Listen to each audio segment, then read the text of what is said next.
Good evening, everyone. Thank you so much for coming. My name is Alex Day. I'm the director of The Big Give. It's such a privilege to be with you here all this evening.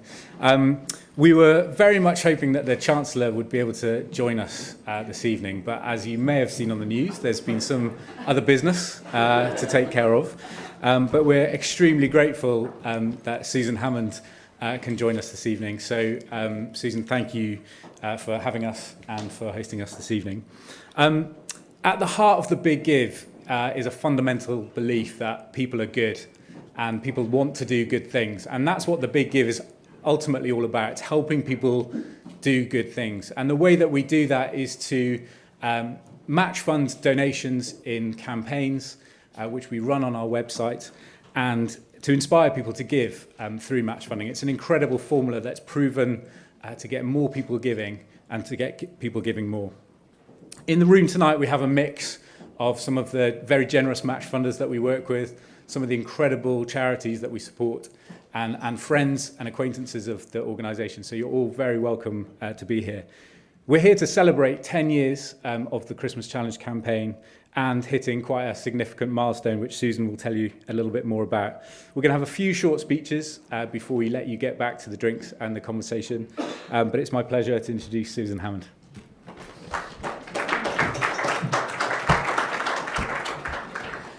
Thank you very much, Alex. I can promise you that this will be the shortest speech tonight. I just wanted to welcome you all to Downing Street. And Philip is really sorry that he can't be here, but you got stuck with his better half instead. I'm absolutely thrilled, obviously, that you can come and join us, and I'm thrilled that you've had such a successful day. I was actually sitting in a fund-raising board of one of the charities I'm involved in, Tommy's campaign, and we were watching our total creeping up, towards the deadline, and that was really exciting. But I gather from Alex that the total take, if that's the right word for it, has exceeded 100 million, which is a record for The Big Give. So I couldn't be more pleased to have you all here tonight, and many, many congratulations to all of you. And I hope you have a good evening. I'm going to hand you back to Alex. Thank you, Susan. We're now going to hear from what we refer to on the Big Give website as the godfather of match funding, the man responsible for all of this, Sir Alec Reed.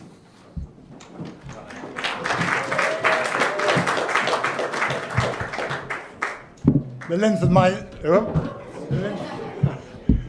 length of my speech will probably be defined by how long I can keep standing. Well, firstly, Mrs. Hammond, many thanks to you. I'm terribly sorry about our awful timing. And I promise you that we're all going to be trying to be very good guests, and the only B word that will come up tonight is big, and it'll be followed by give. How did Big Give come about? Mainly through my laziness, because although I believe strongly in the theory of philanthropy, I don't go much for the practice. I don't like research. I don't trust due diligence. I don't like people asking me for money. And I'm a bit tentative with fundraisers as well. Do they really like me that much? And so Reed Foundation is the biggest shareholder of Reed, owns 18% of the shares. And just recently, because of the efforts of my eldest son, dividends have been paid the last decade, and this money had to be got rid of. It had to go to charities. And so, facing something I didn't like, I called a little think tank, and I invited some friends in the charitable area to 10 o'clock to 12 o'clock, give me some ideas, 12 o'clock to 2 o'clock, I'll feed you. So we set off at 10 o'clock, and the only idea I remember is, why don't you give money straight to the recipients abroad rather than through a charity? And actually ever since then we have done that with pensioners in Ethiopia. But that was the only one, until lunch was announced and we started standing up. And one of my friends said, Alec, what you want is a virtual charity. And the other said, yeah, good idea. But they wanted to get to lunch, so we all went downstairs and had lunch. And I was fortunately sitting next to this chap. And I said, Mike, what the hell's a virtual charity? He said, I have no idea. So I went about to create the nearest thing I could to it, and that was the website. I didn't create it, as you'll understand, but I got people, friends and relatives to create it. And the idea was it was a website for wealthy donors. You didn't have to identify yourself as a wealthy donor. You didn't have to identify yourself to anybody. And the reference on each charity was the top donor that you'd go to if you were giving a big donation, so you didn't get involved. Anyway, I think we got a few hundred charities to sign up to it. Free it was, so it wasn't a difficult decision. They came on it. And other than that, it was very, very boring. In a year, I think we knew, well, we wouldn't know of donations, but we did find out one chap gave 100,000, which was very exciting. But it came to Christmas and the dividends again, and I didn't know what I was going to do. So what I did, I wrote to the 200 charities and said, I'll match you up to £1 million in my fund. I'll match it. Anybody that gives to your charity until the £1 million gone. In 45 minutes, the £1 million had gone. So that told me I was onto something. But I added another layer. I was very close to the Royal Opera House then. And I added another layer because thought I knew that the trustees of the Opera House don't necessarily give donations. They're giving their time. That should be good enough. That wouldn't work in America. You would give a very big donation if you were a trustee. So we tried it at the Opera House, and it worked wonderfully. And what we tried was bringing in what we now call sponsors, and there's another layer of doubling. And if a champion who joins us doubles with the sponsors for various charities before matching online donations. So it means that champions get about 5 times impact for their buck, and sponsors get 4 times. So it's been a very good deal, and that's why I think it succeeded. It's a good idea. I love ideas. They're not all good. As I'll tell you now, we had an effort to get champions. We used to spend quite a lot on mailing shots. And one mailing shot was an audio-visual. It was a card. When you opened it, I'm afraid my face came up. And I started talking. You wouldn't look the other way. You wouldn't cross the road, would you? And we sent it out 24 hours later. The very next day, a company rang me up who we sent it to and said, we know you intended to make a big impact. Well, you certainly made a big impact on our company. Our security looked at it, felt it was suspicious. They called the police. The police looked at it and agreed, very suspicious. They called the bomb squad. The bomb squad looked at it, we agree, it's suspicious. Closed Shaftesbury Avenue. And they closed down Shaftesbury Avenue. So, well, I just lit the fuse. The work's been, well, firstly the champions who commit hundreds of thousands of pounds to us. I'd like to thank them. The sponsors who back that up. The charities that come into it and work so hard to fundraise. And the celebs, we're getting more each year endorsing it. Thank you to them. And, of course, our online donors. But I suppose the most impactful of all is Alex and his team. And that's Alex, Barbara, Lydia, Noel, Rachel, and Jason. It's a big team, isn't it? And so thank you all very much for coming tonight, and I hope you continue to support The Big Give.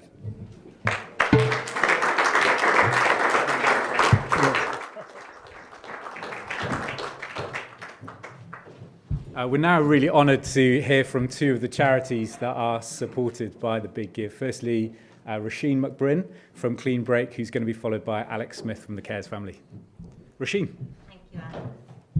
Hello, as Alex said, my name is Roisin McBrinn, and I am Joint Artistic Director at Clean Break Theatre Company. Clean Break was set up in 1979 by 2 women who were serving sentences in HMP Askham Grange, with the intention of telling the unheard stories of women with experience of the criminal justice system through theatre. Today, we continue to make groundbreaking theatre, and you may have seen some of our productions at the RSC, the Royal Court Theatre, or recently on tour to Hull, Salisbury and Theatre Clwyd. It's unlikely, however, that you will have seen or experienced the transformative work that takes place in our special home in Kentish Town, where, over the past 40 years, we have engaged with thousands of women who have been to prison or who are at risk of offending. We offer a community, a place to be heard and supported in our women-only, trauma-informed space. We work with these women, our members, through performance, writing, singing and movement workshops, combined with an holistic well-being programme to give them the chance to go from surviving post-prison to actually living and thriving. We reduce the likelihood of reoffending 6 months post-prison from the national average of 58% to a tiny 5%. And most of our members leave Clean Break to go on to education, volunteering and employment. The last thing we do at Clean Break is tell someone else's story.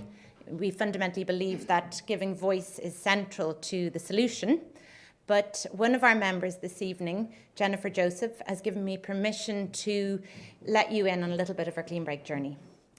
Jen came to us after 18 months in prison, and unlike 30% of the women we engage with, she was able to keep her family and her home intact. Her soul, however, was in a very different place. In her own words, she was a shell and her confidence was shot. Through performance courses at Clean Break and focusing on her personal well-being with our highly qualified member support team, Jen not only found she has a great talent, but she also found her self-confidence and a means of ridding herself of the shame that was crippling her. Jen now works as a successful professional actor.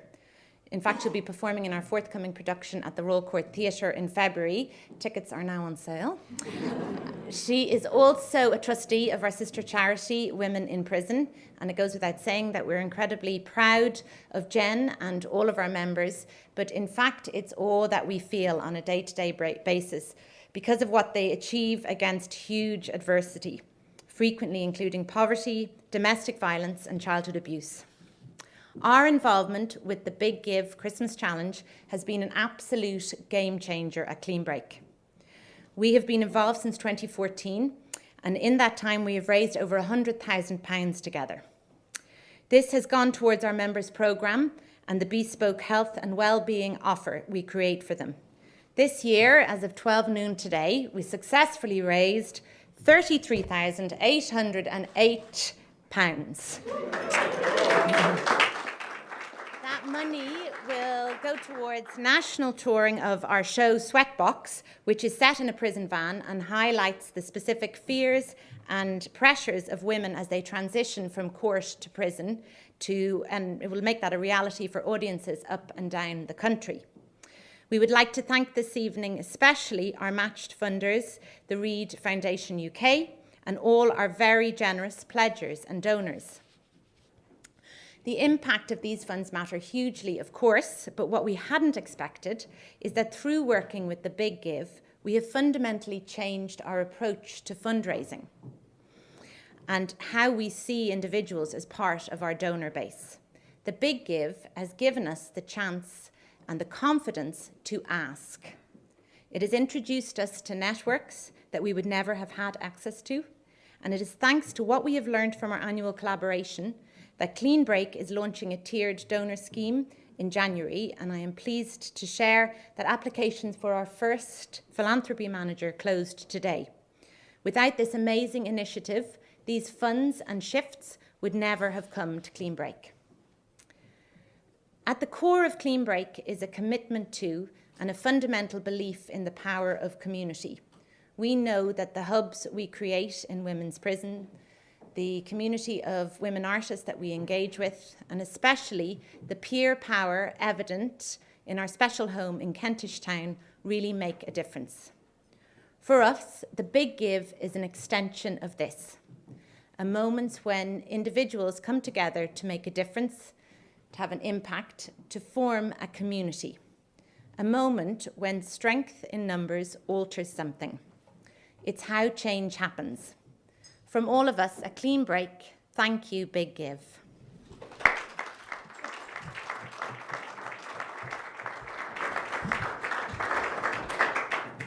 Hi everyone, thank you Roisin, thank you Sir Alec, you've created something inspiring and networked and that's based on community, which is always the best way to fix problems, I think. So thank you, Sir Alec. Thank you, Alex. And I am Alex.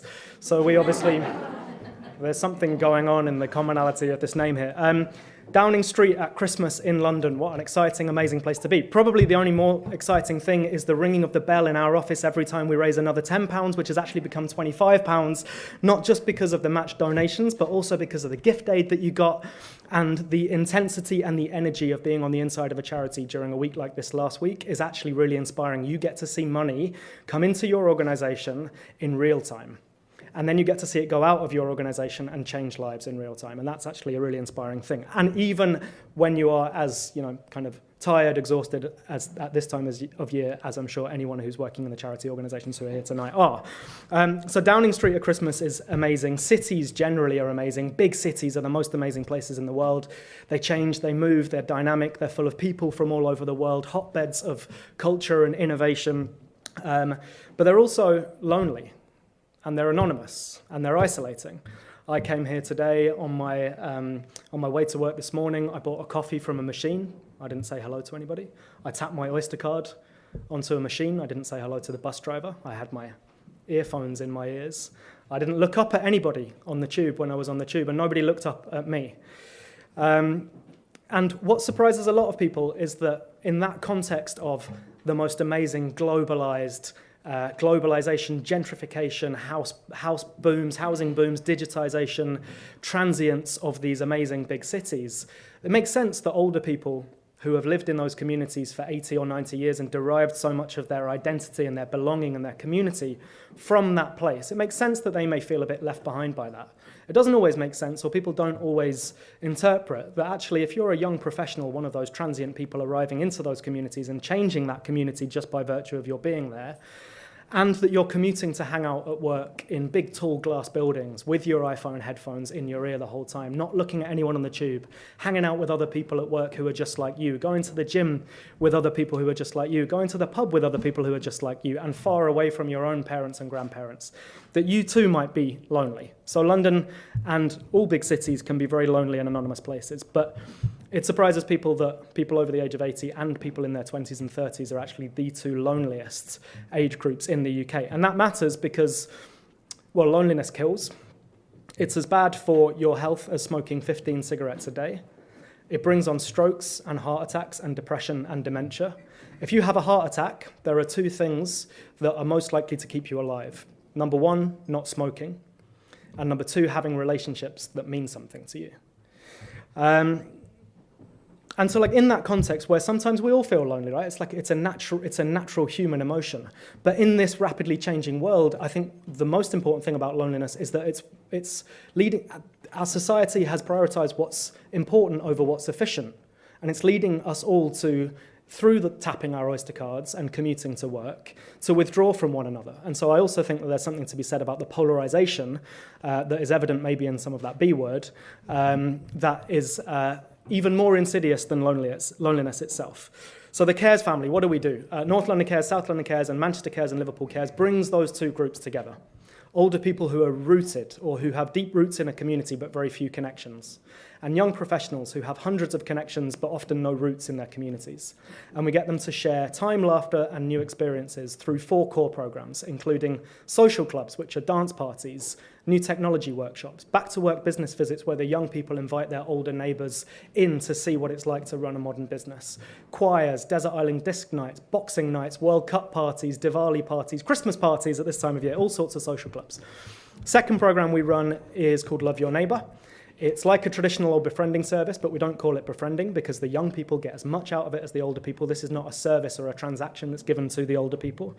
And those people will share fish and chip suppers in people's homes. They will go out to celebrate 95th birthdays where people can get out. They'll play board games together. They'll watch DVDs together.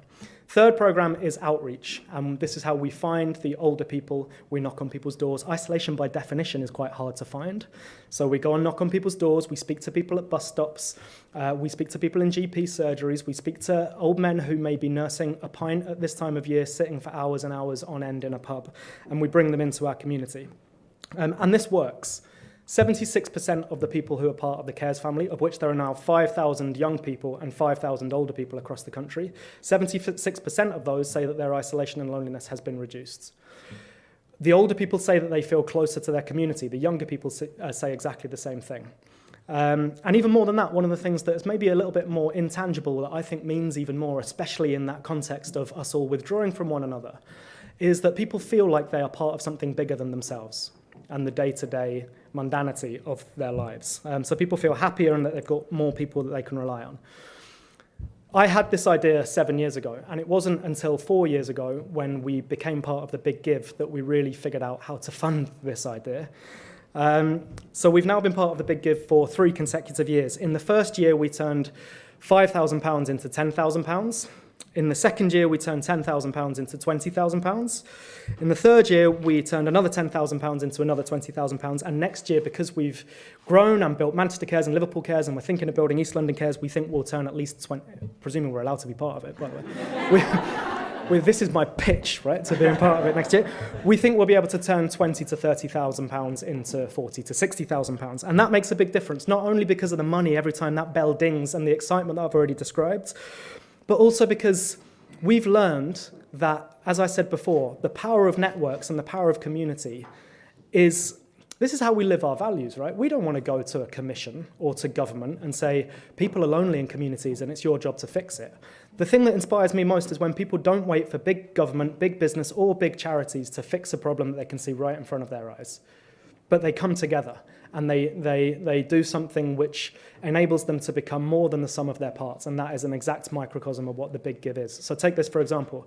4 years ago, we had 0% of our income derived from within the networks of 5,000 older people and 5,000 younger people.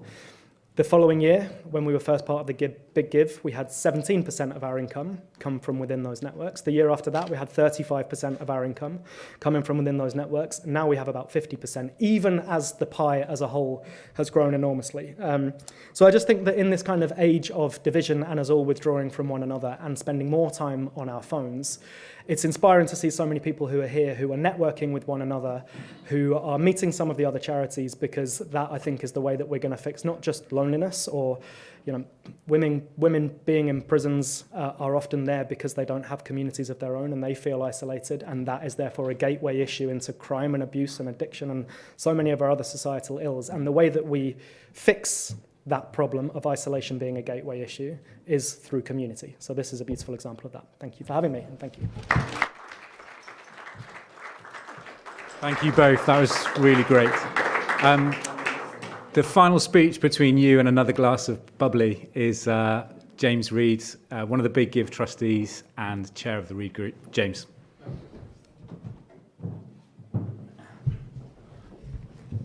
What a wonderful evening. Thank you very much, Mrs. Hammond, for hosting us. And it just struck me when Alex was speaking that it's a very, very long time since I've been at a party where no one's had a phone.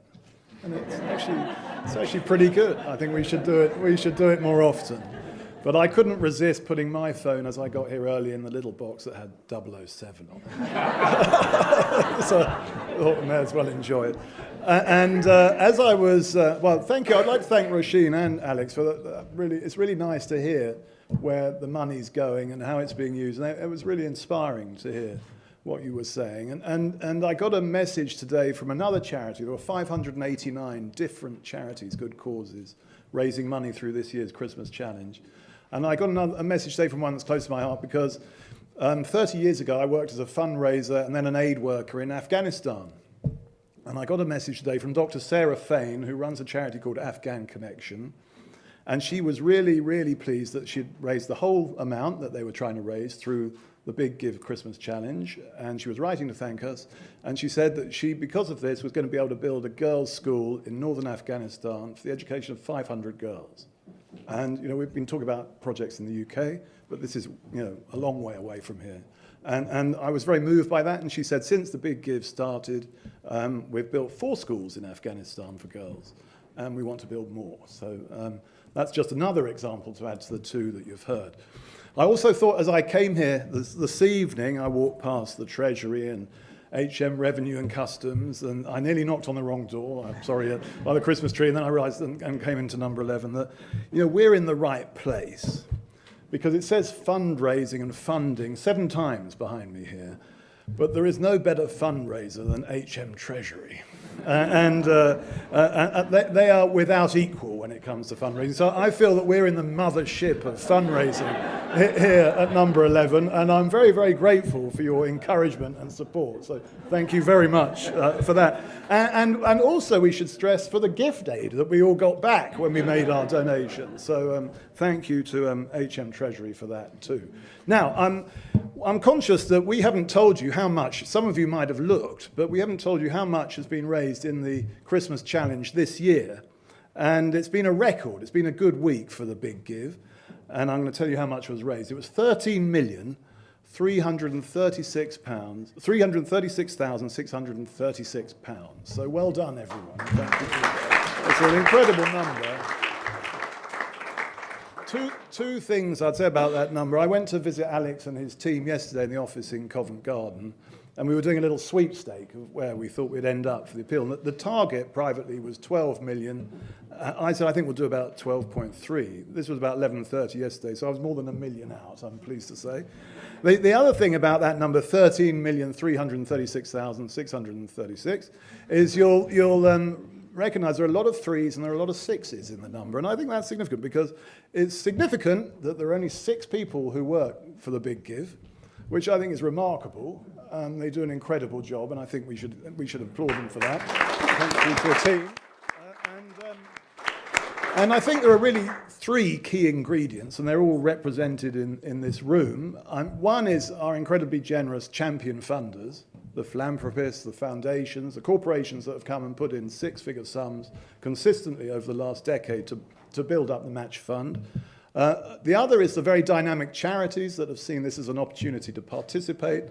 And the third, of course, is the public, all of those people who have made donations. What was the average donation this campaign, Alex? £174. £174, the average donation. So there's a very, very generous group of supporters out there to whom I'm very appreciative. Reed, our business, is very proud to support the Big Give. We give them a home, which is nice, isn't it, in our office. They're in the basement, but they've got a home. And we give them enough money to keep the show on the road. And I'm really, really pleased with the progress we've made. And it is now over 100 million that's been raised since the Big Give began. And you have our continued support, Alex. It's also been a remarkable journey. I mean, a couple of other statistics.